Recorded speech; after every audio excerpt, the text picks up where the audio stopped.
12 ಎಕರೆ ಜಾಗಕ್ಕೆ ಸುಬ್ರಹ್ಮಣ್ಯ ಭಟ್ರು, S I Hegde ಮತ್ತು ಕೆ ಎಸ್ ಹೆಗಡೆ 3 ಜನ ಅದಕ್ಕೆ ಕೊಟ್ಟರು. ಅವ್ರಿಗೆ ಅಧಿಕಾರ ಇದೆಯಾ? ಅಧಿಕಾರ ಇಲ್ಲ. ಪಂಚಾಯತಲ್ಲೂ ಹಾಗೆ ಮಾಡಿದ್ದಾರೆ. ಈ ಸ್ವತ್ತು ತಗೊಳ್ಬೇಕಾದ್ರೆ ಅವರು ಶಾಲೆ ಹೆಸರಲ್ಲಿದೆ, ಅಧ್ಯಕ್ಷರು ಅಂತೇಳಿ ರೆಕಾರ್ಡ್ನಲ್ಲಿದೆ, ಅದು ಮಾಡಲಿಕ್ಕೆ ಆಗಲಿಲ್ಲ. ಅವ್ರಿಗೆ ಮೇನ್ ಆಗಿತ್ತು ಸಾಯಿ ಸಂಸ್ಥೆಯವರಿಗೆ ನಮ್ಮದು 12 ಎಕರೆ ನಮ್ಮ ತಂದೆಯವರು ಮಂಜೂರು ಮಾಡ್ಕೊಬಂದಿದ್ರು. ನಾನು ಅದನ್ನು ಕಾಯಂ ಲಾಗಣಿ ಮಾಡಿಸಿ ನಮ್ಮ ಹೆಸರಿಗೆ ಮಾಡಿಸ್ಕೊಂಡಿದ್ದೆ. ಶಾಲೆ ಅಧ್ಯಕ್ಷರು ಕರಿಕಾನ್ ಪರಮೇಶ್ವರಿ ಮಾಧ್ಯಮಿಕ ಶಿಕ್ಷಣ ಸಂಘ ಅಂತ. ವಿಲೇವಾರಿಯ ಪ್ರಕ್ರಿಯೆ ತಪ್ಪು ಕಾನೂನು ಬಾಹಿರವಾಗಿ ಮಾಡಿದ್ದಾರೆ. ಕಾನೂನು ಬಾಹಿರವಾಗಿ ಮಾಡುವಂತ ಸಂದರ್ಭದಲ್ಲಿ ಊರ್ಜಿತದಲ್ಲಿರುವ ಟ್ರಸ್ಟಿ ಮತ್ತು ಟ್ರಸ್ಟಿಯ ನಿಮ್ಮ ಮಂಡಳಿ ಯಾಕೆ ಏನು ಆ್ಯಕ್ಷನ್ ತಗೊಳ್ಳಿ? ಯಾಕೆ ತಗೊಳ್ಳಿಲ್ಲ ಅಂದರೆ 2016ರಲ್ಲಿ ಇವರೆಲ್ಲ ಸೇರಿ ಹೊಡಿತೇನೆ ಬಡಿತೇನೆ ಅಂತೇಳಿ ಪಂಚಾಯತ್ ಆವರಣದಲ್ಲೇ ಹೇಳಿದ್ದಾರೆ.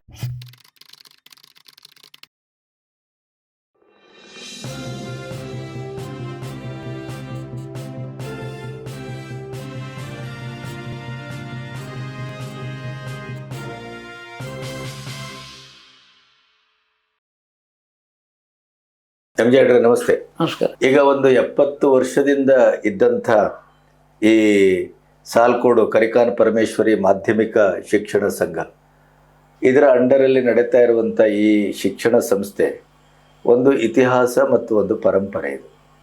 ಈಗ ನಾವೆಲ್ಲ ಅಲ್ಲೇ ಓದಿದ್ದು. ಅದು ಕೇವಲ ಶಿಕ್ಷಣ ಸಂಸ್ಥೆ ಆಗಿರಲಿಲ್ಲ, ಅದೊಂದು ಸಾಂಸ್ಕೃತಿಕ ಕೇಂದ್ರವೂ ಆಗಿತ್ತು. ಮತ್ತು ಈ ಪಂಚಗ್ರಾಮಕ್ಕೆ ಯಾವುದೇ ಚಟುವಟಿಕೆಗಳು ನಡೆಯುವಂಥ ಸಂದರ್ಭ ಬಂದರೆ ಅದು ಒಂದು ಅಖಾಡ ಮತ್ತು ಅಂಗಣ. ಆ ಥರ ಒಂದು ನಮ್ಮ ಮನಸ್ಸು ಮತ್ತು ನಮ್ಮ ಭಾವನೆ, ನಮ್ಮ ಬದುಕು, ಅದಕ್ಕೆ ಒಂದು ಅನುರಣಿತ ಒಂದು ಅನುಸಂಧಾನ ಇದೆ ಅದಕ್ಕೆ. ಆದರೆ ಇತ್ತೀಚಿನ ದಿನಗಳಲ್ಲಿ ಅದು ಒಂದು ಕಳೆದ 2016ರಿಂದ ಕಾಣುತ್ತೆ, ಹೆಚ್ಚು ಕಮ್ಮಿ ಒಂದು 9 ವರ್ಷ ಆಗಿ 10ನೇ ವರ್ಷ ನಡೀತಾ ಇದೆ. ಸಾಯಿ ಸಂಸ್ಥೆ ಅಂತ ಅನ್ನುವಂಥ ಸಂಸ್ಥೆಗೆ ಅದನ್ನು ಪರಬಾರೆ ಮಾಡಿದ್ದೋ ಕೊಟ್ಟಿದ್ದೋ ನಮಗೆ ಗೊತ್ತಿಲ್ಲ. ಆದರೆ ಈಗ ನಡೀತಾ ಇರುವಂಥ ಅಲ್ಲಿಯ ಕೆಲವು ಅನಪೇಕ್ಷಿತ ಚಟುವಟಿಕೆಗಳು, ಮತ್ತು ಅವರು ಸಾಯಿ ಸಂಸ್ಥೆ ಅಂತ ಹೇಳಿಕೊಂಡು ಬಂದದ್ದು ಬೇರೆ, ಕೊನೆಗೆ ಅದು ನಿಜವಾದ ಸಂಸ್ಥೆ ಯಾವುದು ಅಂತ ಗೊತ್ತಾದದ್ದು ಬೇರೆ, ಆಮೇಲೆ ಈಗ ಅದು ಊರಿನ ಒಂದು ಪರಂಪರೆಯನ್ನೇ ಸಂಪೂರ್ಣವಾಗಿ, ಏಕೆಂದರೆ ಕರಿಕಾನ್ ಪರಮೇಶ್ವರಿ ಅಂತಿದ್ದ ಹೆಸರೇ ಈಗ ಶ್ರೀ ಸಾಯಿ ಕರಿಕಾನ್ ಪರಮೇಶ್ವರಿನೇ ಏನೋ ಬದಲಾಗಿದೆ.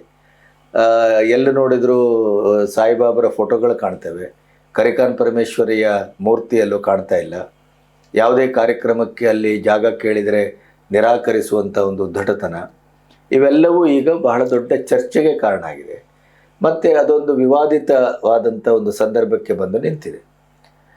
ಊರನ್ನ ಜನರನ್ನು, ಊರಿನ ಮನಸ್ಸುಗಳನ್ನು ಸಂಪೂರ್ಣವಾಗಿ ನಿರಾಕರಿಸುವ, ಮತ್ತು ತಮ್ಮದೇ ಆದಂಥ ಒಂದು ಗೌಪ್ಯದ ಹಿನ್ನೆಲೆಯಲ್ಲಿ ಏನೋ ಬೇರೆ ಬೇರೆ ಅಜೆಂಡಗಳನ್ನೆಲ್ಲ ಇಟ್ಕೊಂಡು ಏನೋ ಮಾಡ್ತಾ ಇದ್ದಾರೆ ಅನ್ನುವ ಗುಮಾನಿಯನ್ನು ಹುಟ್ಟುಹಾಕುವ ಈ ಥರದ ತುಂಬ ಪ್ರಶ್ನೆಗಳು ಅಲ್ಲಿ ಕಾಡ್ತಾ ಇದೆ. ಇದನ್ನು ಮತ್ತೆ ಅದನ್ನು ಪುನರುಜ್ಜೀವನ ಮಾಡುವಂಥ ಕೆಲಸಕ್ಕೆ ಕೈ ಹಾಕಬೇಕು, ಏನಾಗ್ತಾ ಇದೆ ಅನ್ನುವಂಥ ಒಂದು ಪ್ರಶ್ನೆ ಎಲ್ಲರಲ್ಲೂ ಇದೆ. ಅದೆಲ್ಲವನ್ನೂ ಕೇಳಿದಾಗ ನಾನು ನಿಮ್ಮಲ್ಲೇ ಯಾಕೆ ಬಂದೆ ಅಂದರೆ, ನಿಮ್ಮ ತಂದೆಯವರು ಮತ್ತು ಆ ಥರದ ಎಲ್ಲ ಮಹನೀಯರು ಈ ಶಾಲೆ, ಇಲ್ಲೊಂದು ಶಿಕ್ಷಣದ ಒಂದು ಮಹಾಯಜ್ಞ ನಡೆಯಬೇಕು, ಈ ಊರಿನವರಿಗೆ ಶಿಕ್ಷಣ ಸಿಗಬೇಕು ಅನ್ನುವ ಹಂತಕ್ಕೆ 50ರ ದಶಕದಲ್ಲಿ ಇದನ್ನು ಕಟ್ಟಿದ್ದು. ಅದರ ಹಿಂದೆ ಅದು ಬಹಳ ದೊಡ್ಡ ಕಥೆ ಇದೆ. ಏಕದಮ್ಮ ಯಾವುದೇ ಒಂದು ರೂಪಾಯಿಯನ್ನು ಕೊಡದೇನೆ ಯಾರೋ ಬಂದು ಏನೋ ಬಂದು ಅದನ್ನು ತೆಗೆದುಕೊಂಡು ಇವತ್ತು ಅವ್ರಿಗೆ ಬೇಕಾದಂಗೆ ಅವರನ್ನು ಕಟ್ತಾ ಊರಿನವರನ್ನೇ ಹೊರಗಡೆ ನಿಲ್ಲಿಸುವಂಥ ಒಂದು ಕೆಲಸ ನಡೀತಾ ಇದೆ ಅಂತಾದರೆ ಇದು ತೀರಾ ಅಸಮಾಧಾನಕರ ಮತ್ತು ಅಕ್ಷಮ್ಯ ಅನ್ನುವಂಥದ್ದು ಊರಿನವರ ಅಭಿಪ್ರಾಯ. ಹಾಗಾಗಿ ನಾನು ನಿಮ್ಮ ಹತ್ರ ಬಂದ ಉದ್ದೇಶ ಏನು ಅಂದರೆ, ಈಗ ನೀವು ಮಧ್ಯಂತರದಲ್ಲಿ ಹೊರಗೆ ಬಂದ್ರಿ, ಅಥವಾ ಹೊರಗೆ ನಿಂತರೋ, ಅಥವಾ ಚುನಾವಣೆ ನಡೆಯಬೇಕು ಅಂತ ಹೊರಟಾಗ ನೀವು ಅದಕ್ಕೆ ಒಂದು ಇದನ್ನು ತಂದ್ರಿ, ತಡೆಯಾಜ್ಞೆ ತಂದ್ರಿ, ಈ ಥರದ ನಿಮ್ಮ ಮೇಲೂ ಕೆಲವು ಆಕ್ಷೇಪಗಳಿದೆ. ನಿಮ್ಮನ್ನು ಕೆಲವು ಪ್ರಶ್ನಿಸ್ತಾರೆ ಊರಿನವರು. ಕಡಲೆ ಹೆಗಡೆ ಅವ್ರ ಕುಟುಂಬದ ಆಮೇಲೆ ಅದನ್ನು ತನ್ನ ಸ್ವಂತ ಆಸ್ತಿ ಹಾಗೆ ನೋಡ್ಕೊಳ್ಳಿಕ್ಕೆ ಶುರು ಮಾಡಿತ್ತು, ಅಥವಾ ಅದು ಏನೋ ಅಭಿವೃದ್ಧಿಗೆ ಹೆಚ್ಚು ಯೋಚನೆ ಮಾಡಿಲ್ಲ. ಈ ಎಲ್ಲ ಪ್ರಶ್ನೆಗಳು ನಿಮ್ಮೆದುರು ಮುಕ್ತವಾಗಿ ಇಡ್ಲಿಕ್ಕೆ ಬಂದಿದ್ದೇನೆ ನಾನು. ನೀವು ಮುಕ್ತವಾಗಿ ಮಾತಾಡಿದ್ದನ್ನು ಹಾಗೇ ನಾನು ಅದನ್ನು ಇವತ್ತು ಜನರ ಎದುರು ಇಡ್ತೇನೆ. ಹಳೆ ವಿದ್ಯಾರ್ಥಿಗಳು ಮತ್ತು ಈ ಶಿಕ್ಷಣ ಸಂಸ್ಥೆ ಬಗ್ಗೆ ಆಸಕ್ತರು, ಆಮೇಲೆ ಈ ಊರಿನವರು ನಿಜವಾಗಿಯೂ ಕಾಳಜಿ ಇದ್ದರೆ, ಈಗ ನಮ್ಮಲ್ಲಿ ಹಿಂದ್ಬದಿ ಮಾತಾಡೋದು ಬೇರೆ, ಎದುರುಗಡೆ ಮಾತಾಡೋದು ಬೇರೆ. ಈ ಹಕ್ಕೆಹೊಳ್ಳಿ ಭಾಗವತಿಕೆ ಮಾಡೋದು ಜಾಸ್ತಿ ಇಲ್ಲಿ. ಯಾರು ಎದುರುಗಡೆ ಬಂದು ಅದನ್ನು ಉಸ್ತುವಾರಿ ತಗೊಳ್ಬೇಕು ಅಂತ ಬಂದಾಗ ಅಲ್ಲಿ ಯಾರೂ ಕಾಣೋದಿಲ್ಲ. ಆದ್ದರಿಂದ ಇದೆಲ್ಲವೂ ಏನಾದರೂ ಆಗಲಿ ಭವಿಷ್ಯದಲ್ಲಿ, ಆದರೆ ಈ ಶಿಕ್ಷಣ ಸಂಸ್ಥೆ ಬಗ್ಗೆ ಈ ಥರದ ಗೊಂದಲ ಯಾಕೆ ಹುಟ್ಟಿದೆ ಅನ್ನೋದನ್ನು ನಿಮ್ಮ ಹತ್ರನೇ ನೇರವಾಗಿ ಕೇಳೋಣ ಅಂತ ಬಂದಿದೆ. ನಮ್ಮ ಈ ಕಾರ್ಯಕ್ರಮಕ್ಕೆ ನಿಮಗೆ ಸ್ವಾಗತ. ಸರ್, ಹೇಳಿ ಹೆಗಡೆರೆ, ಈ ಶಾಲೆ ಹುಟ್ಟಿದ ಕತೆ ಹೇಗೆ? ಈಗಾಗಲೇ ನಮ್ಮ ಪರಿಕಾನ್ ಪರಮೇಶ್ವರಿ ಮಾಧ್ಯಮಿಕ ಶಿಕ್ಷಣ ಸಂಘ ಅಂಥೇಳಿ 1955ರಲ್ಲಿ ಇದು ಹುಟ್ಕೊಳ್ತು.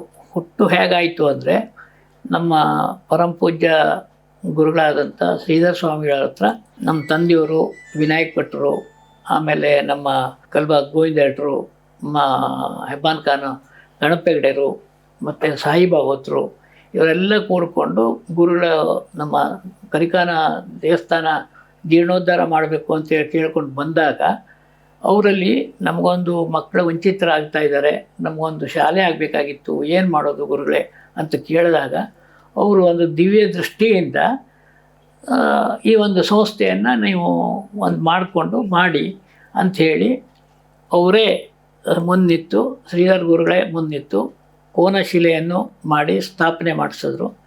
ಅದಕ್ಕೆ ಅವರೊಂದು ದೂರದೃಷ್ಟಿಯಿಂದ ಇಟ್ಕೊಂಡು ನಮ್ಮ ತಂದೆಯವರ ಹೇಳ್ಕೊಂಡು ಅವರನ್ನು ಅಧ್ಯಕ್ಷರಂತೇಳಿ ಮಾಡ್ಕೊಳ್ಳಿ, ಮುನ್ನಿತ್ತು, ಅವ್ರ ಮುಂದಾಳತ್ವದಲ್ಲಿ ಆಗಲಿ ಅಂಥೇಳಿ ಅದಕ್ಕೆ ಕಡ್ಲೆಗೆ ಅಧಿಕಾರ ಕೊಡಿ. ಆಮೇಲೆ ಹೊಸ ಕುಳಿ ಜಾಗ, ಅದು ಹೊಸ ಕುಳಿ ಜಾಗ ಅಂತಿರಲಿ, ಸಾಲ್ಕೋಡು ಅಂತ ಹೆಸರಿಡಿ. ಹೊಸ ಕುಳಿ ಜಾಗ ಆದರೂ ಸಾಲ್ಕೋಡು ಅಂತ ಹೆಸರು. ಅಂದರೆ ನಮ್ಮ ಪಂಚಗ್ರಾಮದ ಎಲ್ಲರೂ ಸೇರಿ ಇದಾಗಬೇಕು, ಎಲ್ಲರ ಕೈ ಜೋಡಿಸ್ಬೇಕು ಅಂಥೇಳಿ ಒಂದು ದೂರದೃಷ್ಟಿ ಇಟ್ಕೊಂಡು ಇದನ್ನು ಸ್ಥಾಪನೆ ಮಾಡಿದ್ರು. ಅಲ್ಲಿಂದ ಹಿಡಿದು 8ನೇ ಕ್ಲಾಸಿಂದ SSLCವರೆಗೂ ಇದು ನಡ್ಕೊಂಡು ಬಂತು. ಪ್ರತಿ 3 ವರ್ಷಕ್ಕೆ ಇದು ನಮ್ಮ ಚುನಾವಣೆ ಆಗ್ತಾಯಿತ್ತು.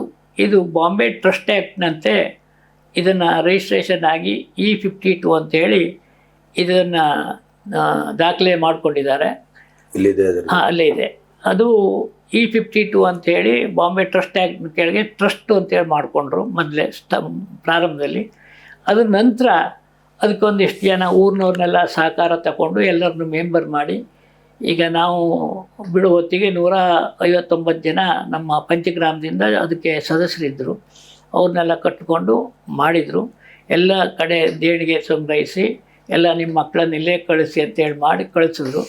ಆವಾಗ ನಮ್ಮ ಹೆಬ್ಬಾನ್ ಖಾನ್ ಗಣಪ ಹೆಗಡೆರು, ವಿನಾಯಕ್ ಭಟ್ರು ಅವರು ಮುಖ್ಯವಾಗಿ ಎಲ್ಲ ಮನೇಲೇ ಹುಡುಗರನ್ನು ಇಟ್ಟುಕೊಂಡು ಘಟ್ಟದ ಮೇಲೆ ಶಿರ್ಸಿ ಸಿದ್ದಾಪುರ ಆ ಕಡೆಯಿಂದ ಇಲ್ಲಿ ಬಂದು ಓದಿದ್ದಾರೆ. ಅವರಿಗೆಲ್ಲ ಅನ್ನದಾನ ಮಾಡಿದ್ದಾರೆ ಅವರು. ಆಮೇಲೆ ಹೆಬ್ಬಾನ್ ಖಾನ್ ಗಣಪ ಹೆಗಡೆರು ಸ್ವತಃ ಅವರೇ ಗಿಡ ಗಂಟೆ ಎಲ್ಲ ಕಡಿದು ಕತ್ತಿ ತಗೊಂಡು ಬಂದು, ಅವ್ರಿಗೆ ಅಷ್ಟೆಲ್ಲ ವಿದ್ಯಾಭ್ಯಾಸ ಇರಲಿಲ್ಲ, ನಮ್ಮ ತಂದೆಯವರಿಗೂ ಅಷ್ಟೆಲ್ಲ ಇರಲಿಲ್ಲ. ಅವರು ಕಲಿತದ್ದು ಬರೀ 4 ಎತ್ತೆ. ನಮಗಂತೂ ಕಲೀಲಿಕ್ಕಾಗಲಿಲ್ಲ, ಮುಂದಿನ ಪೀಳಿಗೆಯವರು ಕಲೀಲಿ ಹೇಳುವಂಥ ಉದ್ದೇಶದಿಂದ ಇದನ್ನು ಹುಟ್ಟಾಕೊಂಡ್ರು.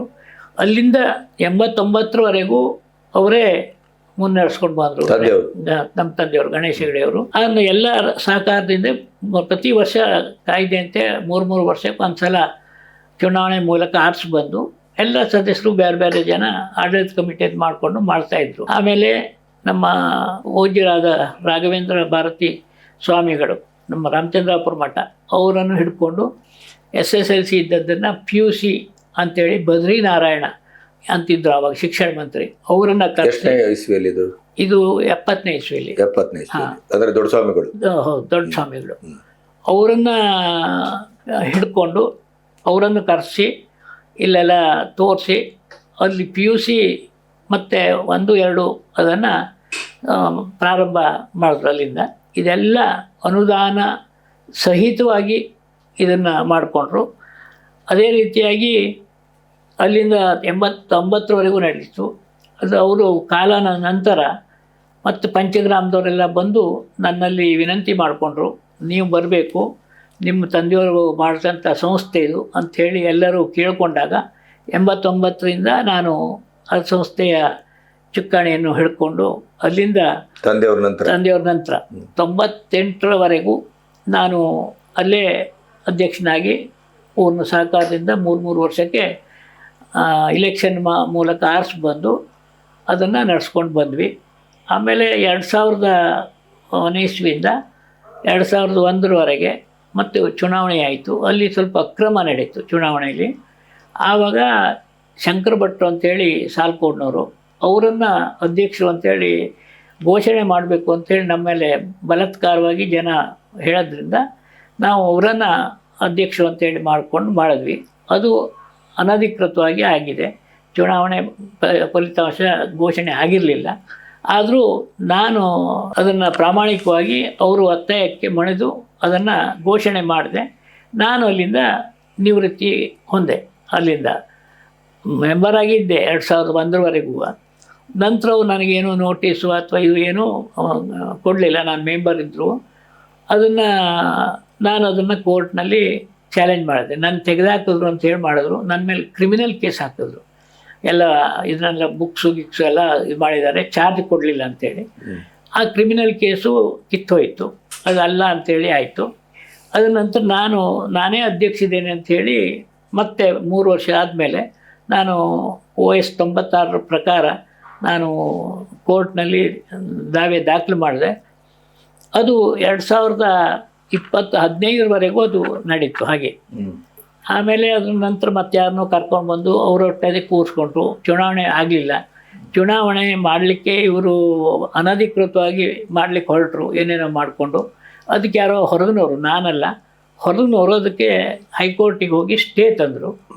ಇದು ಅಕ್ರಮವಾಗಿದೆ ಅಂತೇಳಿ. ಆವಾಗ ಕೋರ್ಟು ಅದನ್ನು ಚುನಾವಣೆ ತಡೆ ಹಿಡಿತು.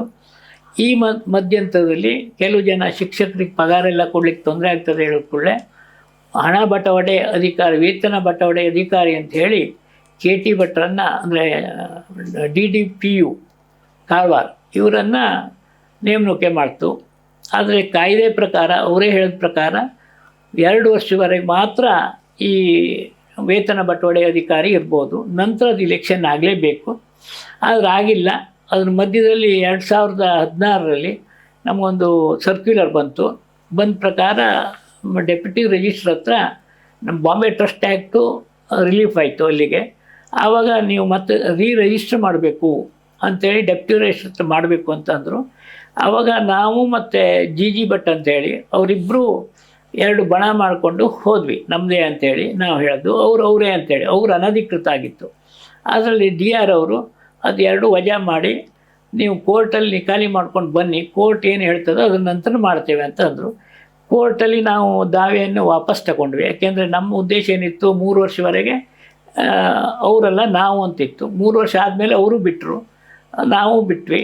ಆವಾಗ ತಾನಾಗೇ ಮತ್ತೆ ಅಲ್ಲಿ ವಿಡ್ರಾ ಮಾಡಿಕೊಂಡು, ಕೇಸನ್ನು ವಿಡ್ರಾ ಮಾಡಿ ರಿಜಿಸ್ಟರ್ ಮಾಡಿಕೊಂಡು ಮತ್ತೆ ಆಡಳಿತ ಶುರು ಮಾಡಿದ್ವಿ 2016. ಮೂಲ ನಿಮ್ಮ ಇದರಲ್ಲೇ ಮೊದಲನೇ ಪ್ರಕಾರನೇ ಅದು ಆಯಿತು. ಸಂಸ್ಥೆ ರಿಜಿಸ್ಟರ್ ಆಗಿ ನಾವು ಪ್ರಾರಂಭ ಮಾಡಿದ್ವಿ 2017ಕ್ಕೆ. ಇದು 2016 ಹೌದು.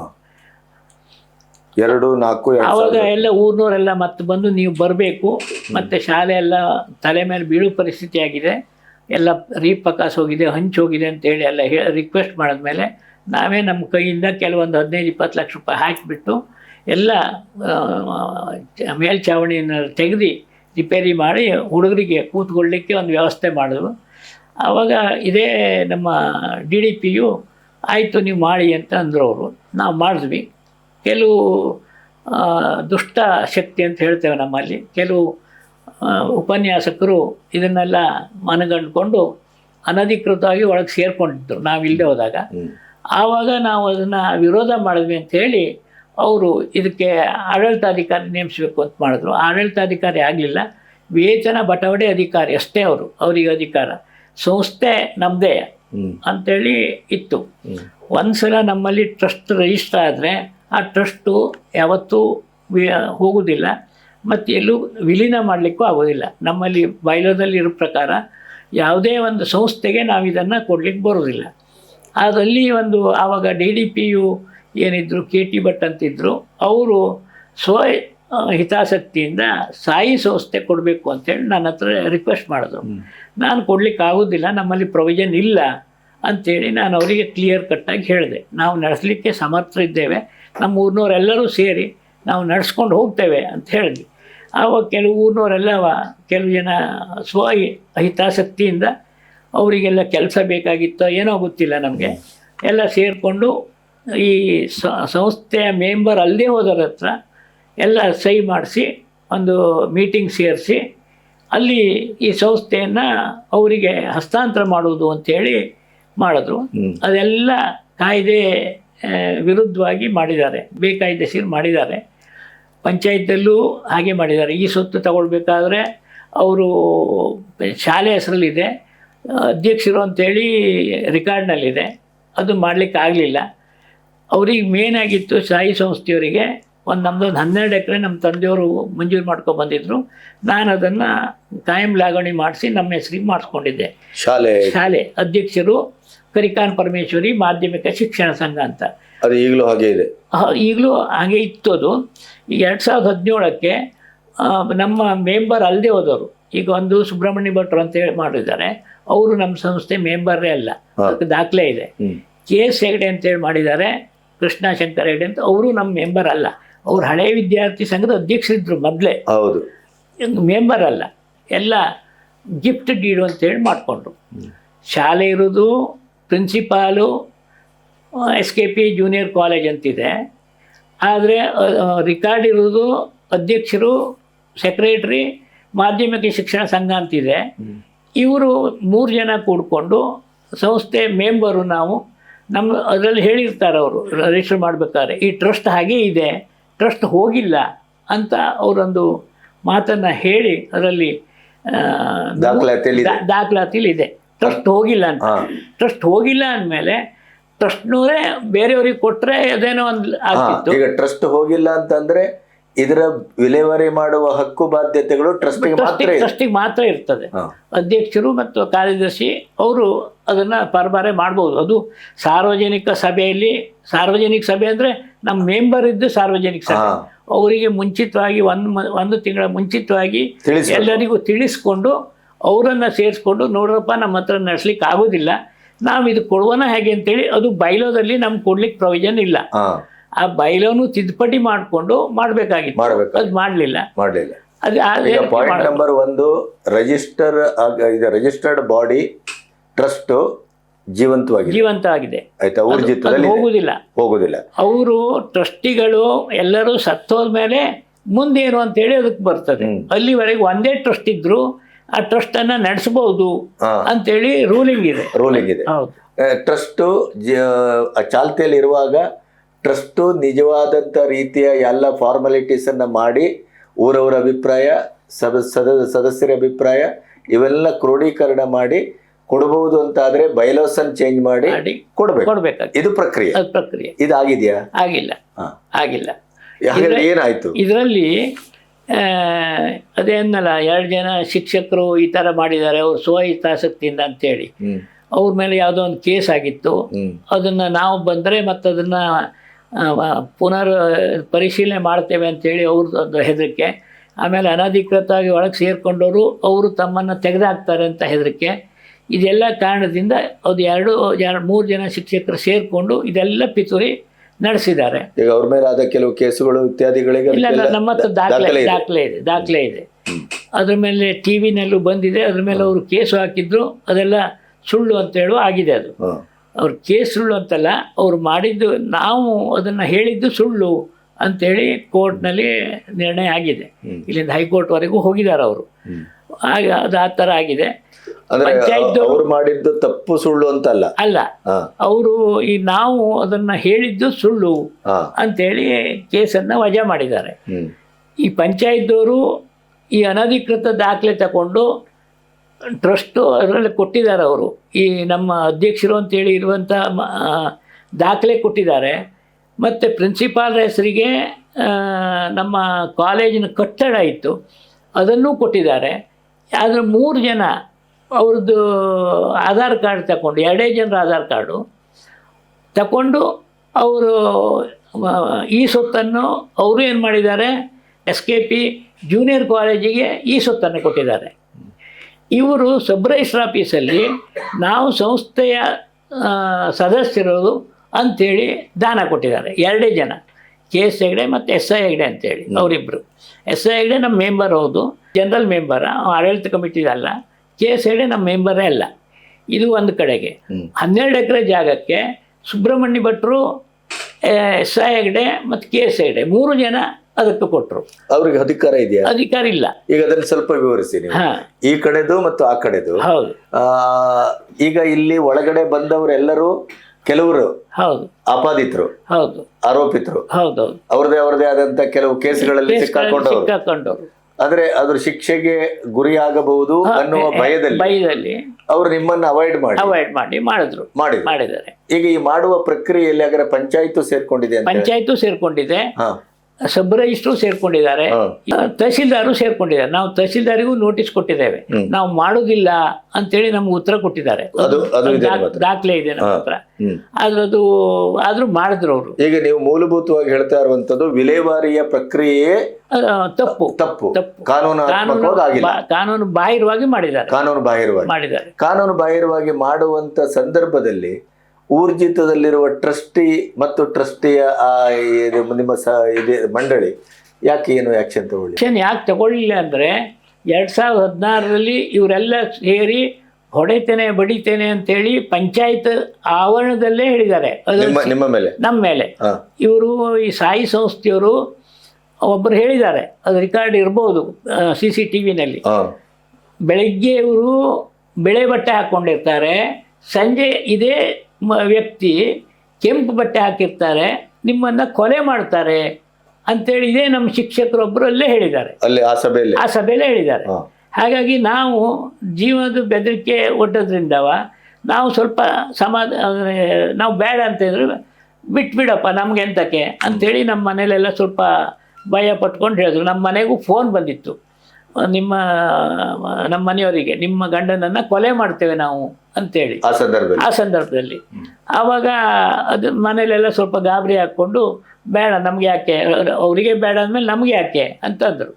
ಆಮೇಲೆ ಎಲ್ಲ ಊರಿನ ಜನ ಎಲ್ಲ ಬಂದು ಮತ್ತೆ ನೀವು ಅದು ಬರಲೇಬೇಕು, ಅದು ಏನೇ ಇದ್ದರೂ ನೀವೇ ಅಂತೆ ಮತ್ತೆ ಯಾರೂ ಅಲ್ಲ ಅಂತೇಳಿ ಹೇಳಿದ್ಮೇಲೆ ಈ ಸ್ಕೂಲೆಲ್ಲ ರಿಪೇರಿ ಮಾಡಿ ಮತ್ತೆ ಪುನಃ ಒಂದು 2 ವರ್ಷ ಅಲ್ಲಿ ಆಡಳಿತ ಮಾಡಿದ್ದೇವೆ. ಅಂದ್ರೆ ಒಂದ್ಸರಿ ಸ್ಕೂಲನ್ನ ಪರಬಾರೆ ಮಾಡುವ ಮತ್ತು ಈ ಸ್ಕೂಲನ್ನ ತೆಗೆದುಕೊಳ್ಳುವಂತ ಪ್ರಕ್ರಿಯೆ ನಡೆದು ಕರೆ ಮತ್ತದು ನೀವು ವಾಪಸ್ ನಾ ಹೋದೆ.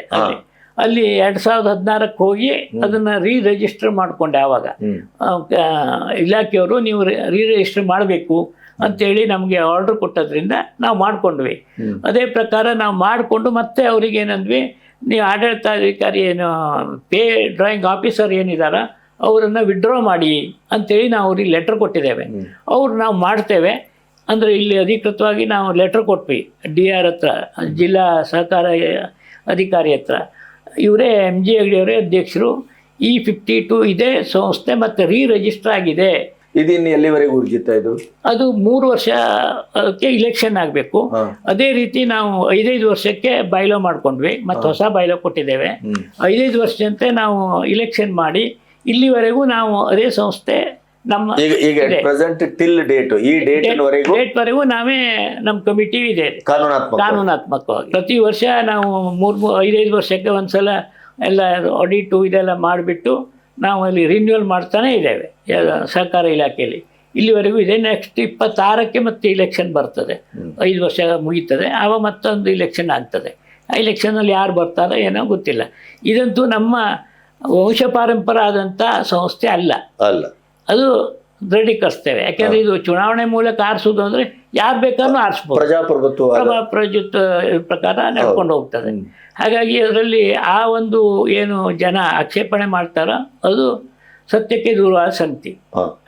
ಈಗ ಹಾಗಾದ್ರೆ 2 ವರ್ಷ ನೀವು ಮತ್ತೆ ಒಂದು 15-20 ಲಕ್ಷ ಖರ್ಚು ಮಾಡಿ ರಿನೋವೇಷನ್ ಮಾಡಿದ್ದೇವೆ, ನೀವು ಆಡಳಿತ ಮಾಡ್ತಾ ಇದ್ದೇವೆ. ಅದರ ನಂತರ ಈ ಸಂಸ್ಥೆ ಯಾಕೆ ಎಂಟರ್ ಆಯಿತು?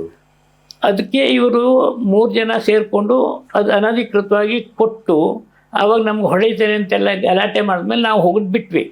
ಇದೇ ನಮ್ಮ SG ಭಟ್ ಅಂತೇಳಿ ಒಬ್ಬಮ್ಮ, ಅವನೇ ನಮಗೆ ಕಾರೆಲ್ಲ ಅಡ್ಡಗಟ್ಟಿ ಹೊಡೆದಿ. ನಮ್ಮ ಗಣೇಶ್ ಹೆಗ್ಡೆ ಅಂತಿದ್ರು ಮೊದಲೇ, ಗಣೇಶ್ ರಾಮಚಂದ್ರ ಹೆಗ್ಡೆ ಅಂತ, ಅವರಿಗೂ ಹೊನ್ನಾವದಿಂದ ಬರ್ಬೇಕಾದ್ರೆ ಬೈಕ್ ನಿಲ್ಲಿಸಿ ಅಡ್ಡಗಟ್ಟಿ ಅವ್ರಿಗೆ ಹೊಡೆದಿದ್ದಾನ ಅವ. ಅದ್ರ ಮೇಲೂ ಕೋರ್ಟಲ್ಲಿ ಕೇಸ್ ಆಗಿದೆ. ಅದು ಅವನಿಗೆ ಶಿಕ್ಷೆ ಆಗಿಲ್ಲ, ಅದು ಏನೋ ಮಾಡಿಕೊಂಡು ತಪ್ಪಿಸ್ಕೊಂಡು ಬಂದ, ಅದು ಇದಿಲ್ಲ ಅಂತೇಳಿ. ಮಾಡೋದು ಹೌದು, ಅದ್ರ ಬಗ್ಗೆ ಪ್ರಶ್ನೆ ಇಲ್ಲ. ಇದೆಲ್ಲ ಮಾಡಿಕೊಂಡು ನಮ್ಗೆ ಯಾಕೆ ಬೇಕು ಅಂತೇಳಿ ನಾವು ತಟಸ್ಥೊಳಿದ್ವಿ. ಈಗ ಅದು ಮತ್ತು ಪುನಃ ಎಲ್ಲ ನೀವು ಎಲ್ಲ ಮತ್ತೆ ಬರಬೇಕು, ನೀವೇ ಮಾಡಬೇಕು, ನಿಮ್ಮದೇ ಅಂತ ಅಧಿಕೃತ ನೋಡಿ. 2017ರಲ್ಲಿ ಅವರು ಎಂಟ್ರಿ ಆದರೂ 25ರವರೆಗೂ ಅವ್ರ ಹೆಸರಿಗೆ ದಾಖಲೆ ಆಗಲಿಲ್ಲ.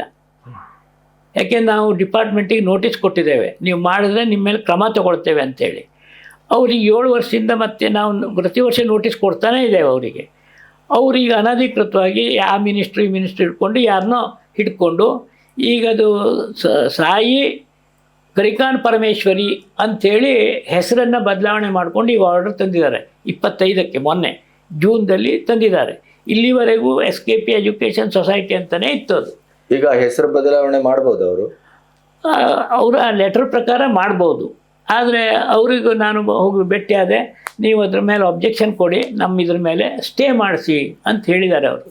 ಅಂದರೆ ಓರಲ್ಲಿ ಹೇಳಿದ್ದಾರೆ. ಅದ್ರ ಪ್ರಕಾರ ನಾವು ಕಾನೂನು ಕ್ರಮ ಕೈಗೊಳ್ತೇವೆ.